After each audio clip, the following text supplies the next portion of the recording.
So Nate Diaz came out and basically just said that I had to make this a two-part video because when I minimized my camera, everything just fucking shut off. So now I gotta start this over again. So Nate Diaz basically just said, Conor McGregor, I fucked you up with punches and choked you out, so I'm the GOAT. Fucking hilarious.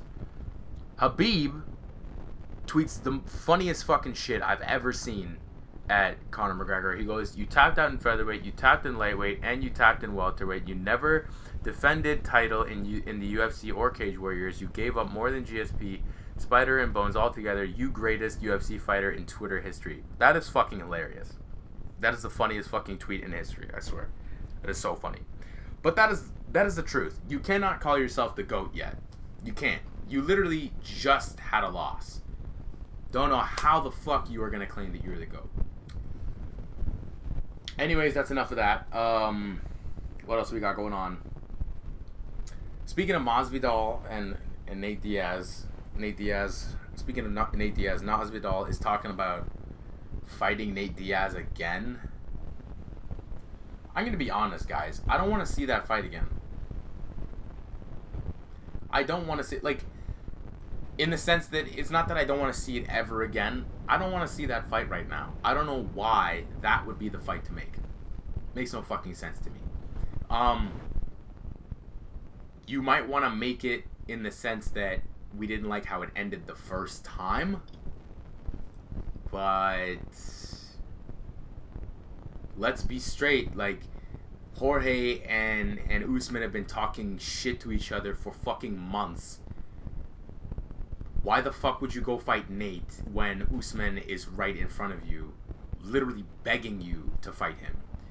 And Usman actually talked about this. He made a point to say, like, this guy is scared. He knows I'm going to fucking eat him, and that's why he's not trying to take this fight. That's why. And I think that there's some truth to that. I think that honestly, Masvidal, look, man, he was not on anybody's radar until last year or a little bit before. And if he fights Usman and loses, what's next? He's got, like, maybe a fight with Conor, but honestly, coming off of a loss, I don't think Conor's really gonna, like, even give a shit about you. He's probably just gonna go straight to Usman. He could fight Diaz again. He could fight maybe Leon Edwards. Maybe he could fight Tyron Woodley. He's got options, though. And for him to be like, I'm gonna fight Nate again, it's just like, look, man, that's some pussy shit. Like, that is really soft. If you're gonna talk shit to the champion, and the champion is like, look, bitch, like, come see me, I will fuck you up, and you walk away to go fight some guy you already got in a cage with, it just looks bad, you know what I mean? Like, his stock goes way down, because as far as I'm concerned, even if he isn't scared, he looks scared.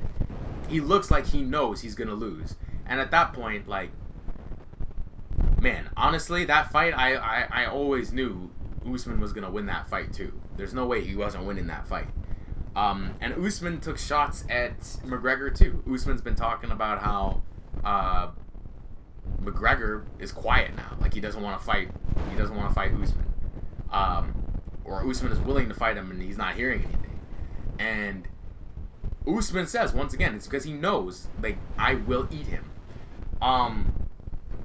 I don't know if that's really how Conor feels about the whole thing. I think that Conor, look, let's be real here. Conor McGregor's last loss was to Habib Nurmagomedov, okay? He lasted 4 rounds with that guy and managed not to have a face that was completely ruined by the end of it, alright? He has been training to fight a wrestler for a while now. I'm telling you right now, Conor McGregor is not stupid, okay? Conor McGregor is very smart. If he moved up to welterweight, because he knew he would have to fight, or may have to fight, Kamaru Usman. And he's already prepared for the greatest wrestler in the UFC, Habib Nurmagomedov. I do not believe that Kamaru Usman is a better wrestler or grappler than Khabib. I don't believe that. I think he's a great wrestler. I think he uses it to his advantage. I think that he's extremely strong and genetically gifted. But I do not think that he's as good a wrestler as Khabib.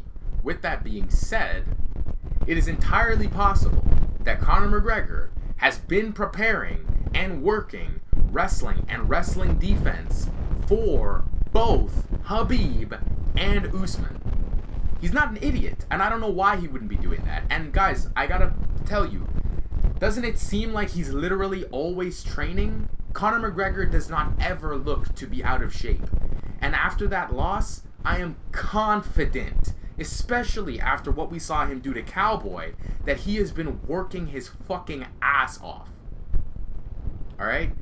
So what I want to say to Usman is like, look, you better not underestimate this guy. Because when it comes to the hands, he's gonna fuck you up. And you already know that Khabib could not hold him down. If you hold him down, it will be because you're bigger than him. That is the way I think that he would be able to win with wrestling. Just based on the fact that Conor, perhaps, is not capable of dealing with his size. But if Conor puts on enough weight so that he's at least around the same weight as Kamaru Usman, he's gonna beat him. It may be a war of attrition. He may take some damage, but he could beat him. My pick for the fight, unfortunately, would still be Usman. I don't know why I feel like Usman would win, but I just do. I feel like Usman would win. Like, if I had to bet money, I'd bet money on Usman. Just a gut feeling. Don't know why. But what I'm saying is, Usman needs to be careful, because this guy has not been fucking about. Like, he's out there running and shit, and he knows he's got to fight Khabib again. He knows this. You gotta understand, Conor McGregor fucking hates Khabib Nurmagomedov, okay? He hates him. That kind of drive will get you to train anything as much as you have to beat someone. So he's ready for the wrestling, man. I really don't see Conor going back in there unprepared for something like that. Like something like somebody who can wrestle. I think that is his number one priority. That is after his loss, that was the first thing that he started working again. I guarantee you that. And he's still working it, I'm sure. So you need to fucking watch yourself, because this guy is not an idiot. He's very smart. And he's more than capable. What else we got going on? Kavanaugh, McGregor's coach, said that Conor McGregor would kill Gaethje. Okay, guys, I'm going to be straight with you. Gaethje does not wrestle. He does not choose to wrestle. I don't know if he would, but even if he would, Conor, like I said, has been working his wrestling. The truth of the matter is, I do not see Gaethje outclassing Conor in striking. Just don't see it happening. Conor McGregor would win that fight. That is my pick for that fight. Conor McGregor wins against Gaethje. Gaethje versus Khabib, however, that is a different story. I think that Gaethje could be the one to beat him. The reason I say this is because Gaethje has been wrestling arguably just as long as Khabib. Even looking at Gaethje's body, you can see that this guy is built with a back that is just...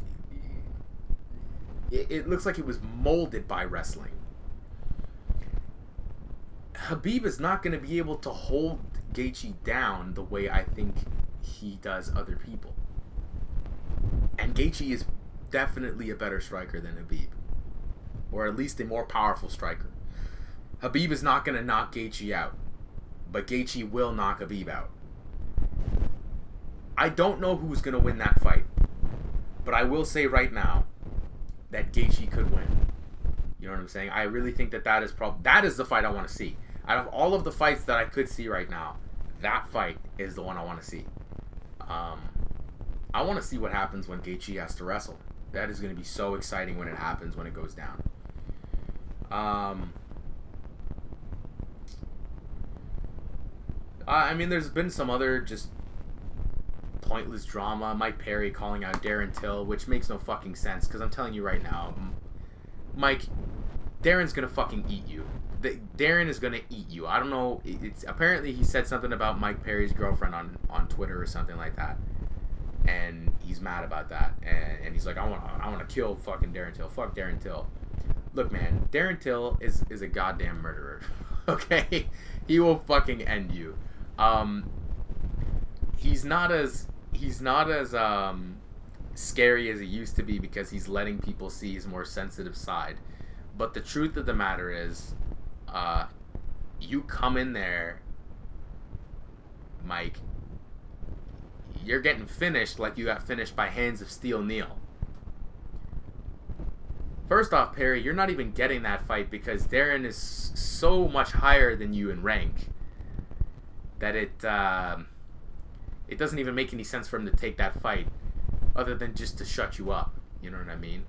And maybe that's why you're talking so much shit, because you want him to fight you. But the truth of the matter is you're going to go up to 185. You say you're going to be faster than him, but as far as I know, you're going to be shorter than him. And you also just lost at 170 by TKO, as far as I know.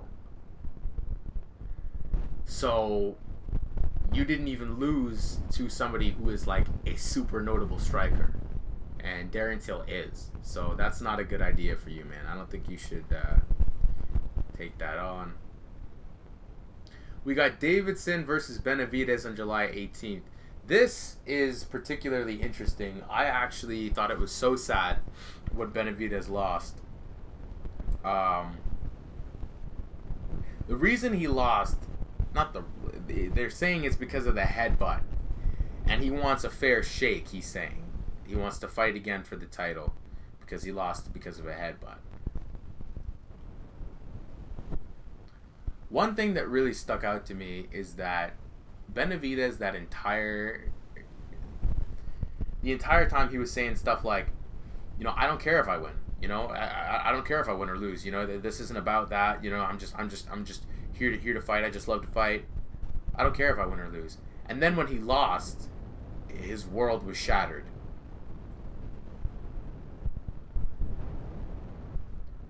Joseph, you gotta stop. Did I say David before? Joseph Benavidez. I'm sorry.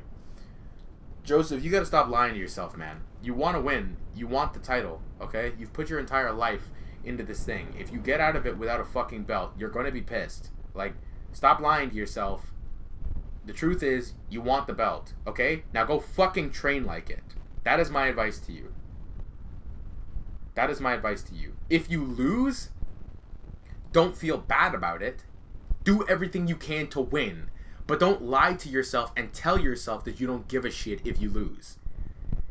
Because that, as far as I'm concerned, is just bad energy that you're bringing into your training. Like, you're just testing the universe at that point. Like, oh, fuck it, I don't care if I lose. Like, no, man, no. No. That is the wrong mindset to have. You need to want it very badly. Alright? You need to go in there with intensity.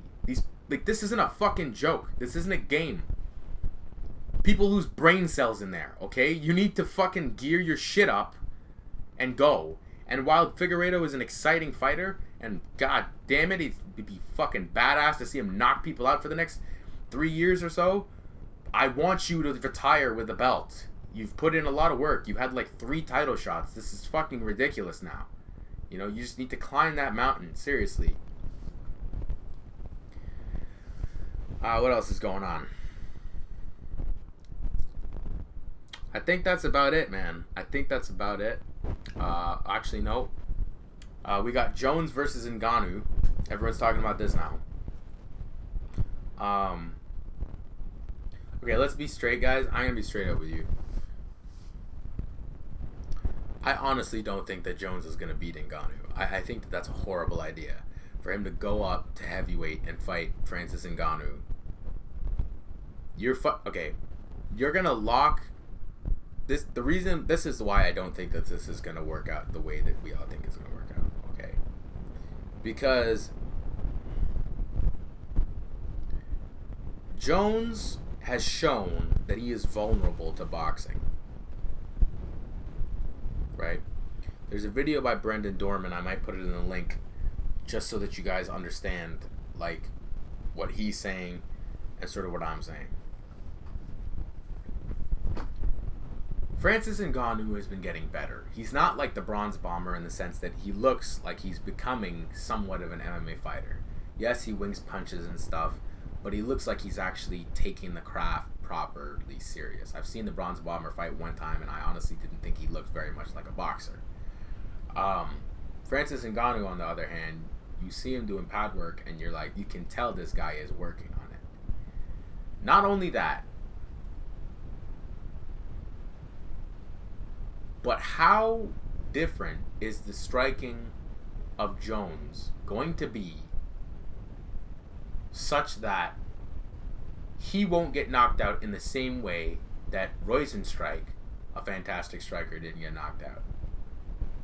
If Francis just rushes Jones, and Jones game plans to, like, I don't know, bend down and circle out, that's one thing. But can he do that for 5 full rounds? Jones is going to have to take Francis down. If Jones wins this fight, he wins this fight by doing what Stipe did. That's how he wins this fight.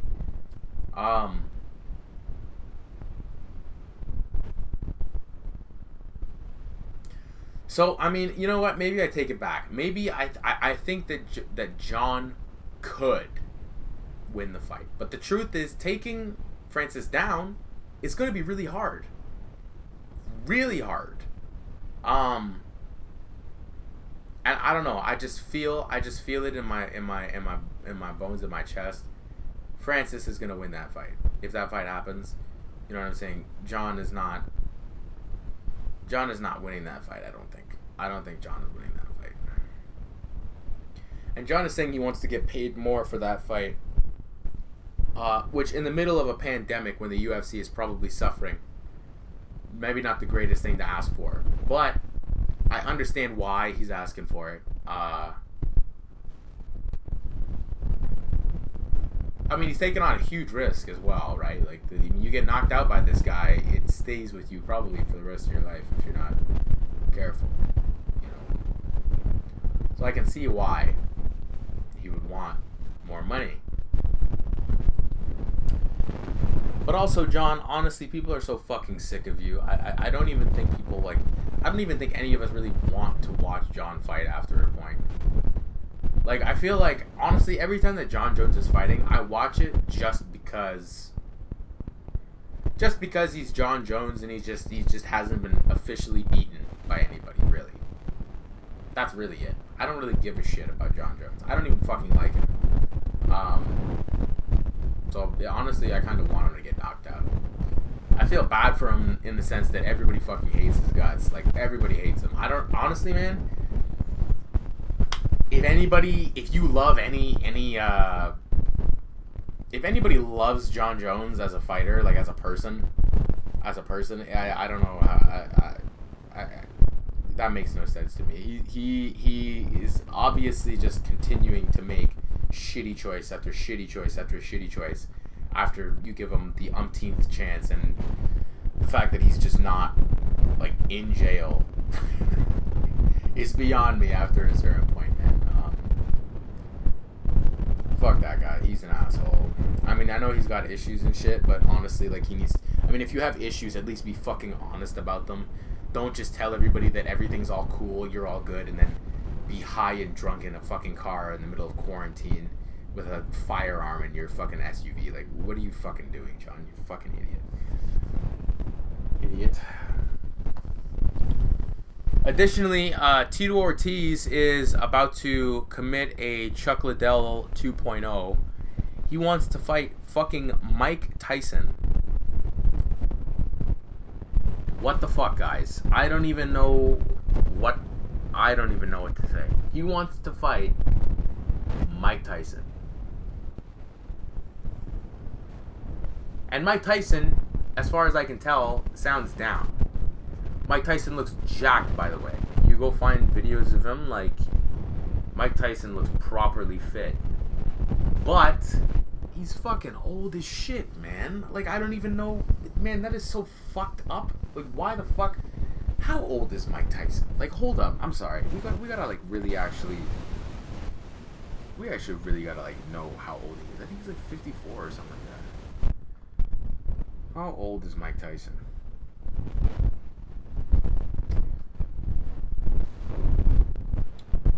Mike Tyson is 53 years old. Tito, you're fighting a 53-year-old? Like, what the fuck? It's gonna be Chuck Liddell all over again. I'm worried. I'm worried that it's gonna be Chuck Liddell all over again. And we all remember what happened there. Chuck Liddell should not have been in that fucking cage. He shouldn't have been. And it was seriously some fuckery. And Tito Ortiz is 45. Dan Henderson retired at 46. So Tito Ortiz is going to fight a 53-year-old man. He's almost got 10 years on this guy. Tito Ortiz has no shame. Like, he's got no shame, man. How could you even do this? How could you even do this? The only saving grace is that Mike says that this fight is going to be charitable. For charitable purposes. And so it makes me think, okay, well, hopefully it's sort of like a show, more, you know, rather than a real fight. You know, hopefully they're not actually trying to knock each other out. Hopefully Tito doesn't knock Mike Tyson out and then claim that he is the greatest fucking boxer of all time. I hope that that's not what happens. Anyways, man, this is just like the stuff going on in the MMA world right now. I can't even believe that I have to split this into 2 videos. This is so fucking annoying. But, you know, it is what it is, man. I'll see you guys on Saturday, and I'm going to try to clean up the format of these videos, because I realized that I really just jump from topic to topic and spit shit out of my mouth for 40 minutes, but fuck it, man. You do what you gotta do, so yeah. Alright. Later, guys.